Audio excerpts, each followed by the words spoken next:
ഹരേ ഗുരുവായൂരപ്പാ ശരണം. ത്രിമൂർത്തി ചൈതന്യം നിറഞ്ഞ ദത്താത്രേയൻ. ദത്താത്രേയൻ ബ്രഹ്മ വിഷ്ണു മഹേശ്വര ചൈതന്യം ഒത്തുചേർന്ന മൂർത്തിയാണ്. യോഗ വിദ്യകൾക്ക് മുൻഗാമിയാണ്. നാദ സമ്പ്രദായത്തിന്റെ അവധൂത പരമ്പര ദത്താത്രേയനിൽ നിന്ന് തുടങ്ങിയതായി വിശ്വസിക്കപ്പെടുന്നു. സപ്തഋഷികളിൽ പ്രമുഖനായ അത്രിയുടെയും അനസൂയയുടെയും മകനായി അവതരിച്ച മൂർത്തിയാണ് ദത്താത്രേയൻ. ദത്താത്രേയൻ ജ്ഞാനം സമ്പാദിച്ച 24 ഗുരുക്കന്മാരിൽ പഞ്ചഭൂതങ്ങളും സോമ ആദിത്യന്മാരും ശലഭപ്പുഴുവും ഉൾപ്പെടുന്നു. ഉദ്ധവഗീതയിലാണ് യോഗേശ്വരനായ കൃഷ്ണൻ ദത്താത്രേയന്റെ ഗുരുക്കന്മാരെ പറ്റി ഉദ്ധവർക്ക് അറിവ് പകർന്നത്. ദത്താത്രേയന് കേരളത്തിൽ 2 ക്ഷേത്രങ്ങളാണ് അറിയപ്പെടുന്നതായിട്ടുള്ളത്.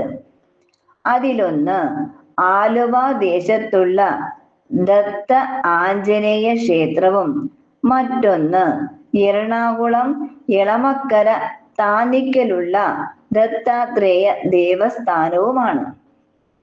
വൃശ്ചിക മാസത്തിലെ കാർത്തിക നാളിൽ നടക്കുന്ന ദത്താത്രേയ ജയന്തി ആഘോഷം മറ്റൊരിടത്തും ഇല്ലാത്തതാണ്.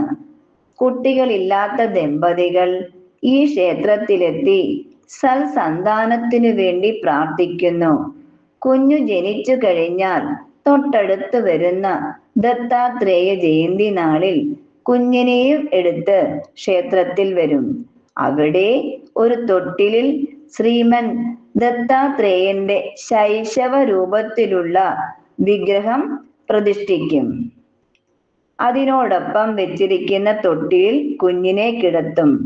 മാതാപിതാക്കൾ പ്രാർത്ഥനാപൂർവം താരാട്ടുപാട്ടിന്റെ അകമ്പടിയോടെ തൊട്ടിലാട്ടും. ആയിരക്കണക്കിന് ഭക്തരാണ് ഈ ചടങ്ങിൽ പങ്കെടുക്കാൻ ക്ഷേത്ര സന്നിധിയിൽ എത്തുന്നത്. ഒരിക്കൽ അനസൂയ ത്രിമൂർത്തികൾ തന്റെ മക്കളായി പിറക്കണമെന്ന് പ്രാർത്ഥിക്കുകയും അതിനുള്ള വരം വാങ്ങുകയും ചെയ്തു. ഒരു നാൾ ത്രിമൂർത്തികൾ അത്രിയുടെ പർണശാലയിൽ എത്തി. ആഗതരെ അനസൂയ ഉപചാരപൂർവം വരവേറ്റു. ഭക്ഷണത്തിന് ക്ഷണിച്ചു. ത്രിമൂർത്തികളാവട്ടെ ഒരു നിബന്ധന വെച്ചു. വിവസ്ത്രയായി വേണം ഭക്ഷണം വിളമ്പാൻ. തപസിദ്ധിയുള്ള അനസൂയയുണ്ടോ? കുലുങ്ങുന്നു. കമണ്ഡലുവിൽ നിന്ന് തീർത്ഥം ജപിച്ച് ത്രിമൂർത്തികളുടെ മേൽ പ്രോക്ഷണം ചെയ്തു. ത്രിമൂർത്തികളും ശിശുരൂപത്തിലായി. അനസൂയ കുഞ്ഞുങ്ങൾക്ക് സ്തന്യപാനം നൽകി.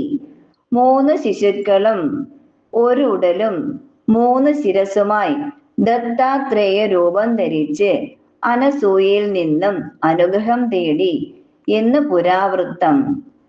അനസൂയ മുലയൂട്ടുന്നതിനാൽ മാതൃസ്ഥാനത്തിന് ഉടമയായി. സർവം കൃഷ്ണാർപ്പണമസ്തു. ഹരേ ഗുരുവായൂരപ്പാ ശരണം.